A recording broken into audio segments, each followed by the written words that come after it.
Үшіншісі, өзіне тілеген жақсылықты басқаға тілемейінше ол толық мұсылман емес деп пайғамбар салам айтып кеткен. Мына өмірге келдік. Алла тағала барлық адамды жақсы көреді. Махаббатпен жаратқан Алла тағала. Барлық адам жақсы көреді. Сіз бір өзіңіз бір жерге барып жақсылық істейтін болсаңыз, Алла тағалам қуанып кетеді екен. Кез келген бір адамға жақсылық істейсіз қоя, ұлтына, басқасына қарамай. Алла тағалам қуанып кетеді екен.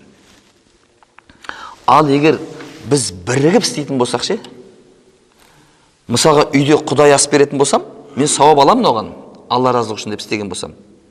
Ал егер мешітке жиналып алып 10 шақты адам отырып істейтін болсақ ше, оның сауабы не болып кетейін деп тұр енді? Еселеніп кетейін деп тұр.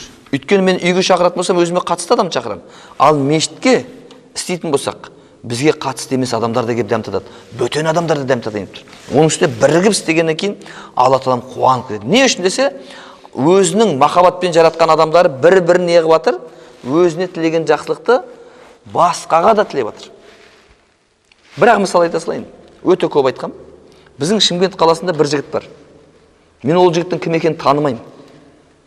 Сол жігіт әр жұмаға 4 адам дайындайды екен.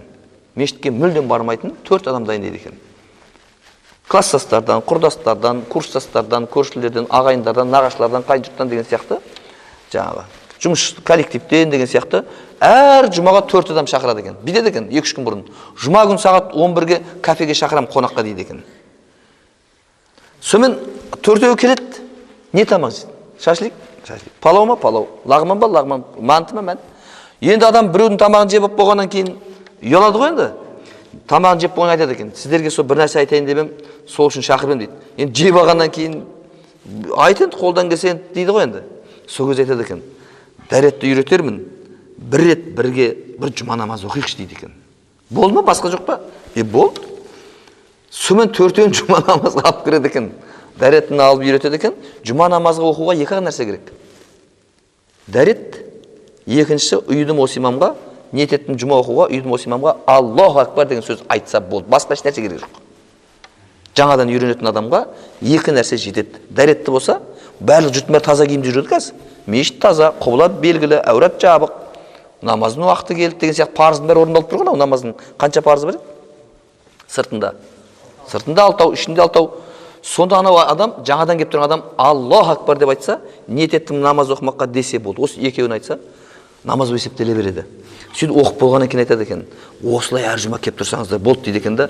Келесі жұмаға басқа бір 4 адаммен айналысып кетеді екен.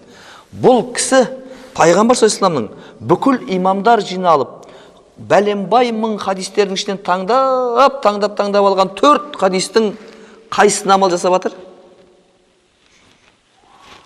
Алла разылығы үшін істеп жатыр ғой. Мақтану үшін істеп жатқан жоқ. Ниеті не болып тұр?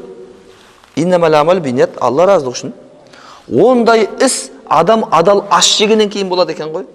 Ондай керемет сауапты амалдар адам адал аш жегеннен кейін істейді екен ғой. Ал үшінші, өзіне тілеген жақсылықты не қылып жатыр ол? Басқа тілеп жатқан Құдайға көрсетіп жатыр, Құдайға. Ол видеоға түсіріп салып жатқан жоқ қой, анау кімдер ұқсап. Біреуге 1 гүл берсе де, 100 теңге берсе де түсіріп салып жатырмыз ғой біз. Ана бір жетімдесерлерге 1 қап картошка апарып бересің де, асты үстін бәрін түсіріп саламыз ғой біз. Мысалға да. Ал ол ондай нәрсе істеп жатқан жоқ қой. Сонда мына пайғамбар саллаллаху хадисіне не қылып жатыр ол кісі? Амал жасап жатыр. Амал жасап жатыр. Дүниесімен де, уақытымен де барын салып жатыр. Енді жұрттың бәрінің ондай мүмкіндігі болмас. Апта сайын 4 адамды кафеге барып отырғыза беру. Біз кафеге тек қатынымызды, кімдерді апарам класста араласатындармен барасың ғой, болды ғой, басқаларының ақысы жоқ қой. Мысалға. Кейде де енді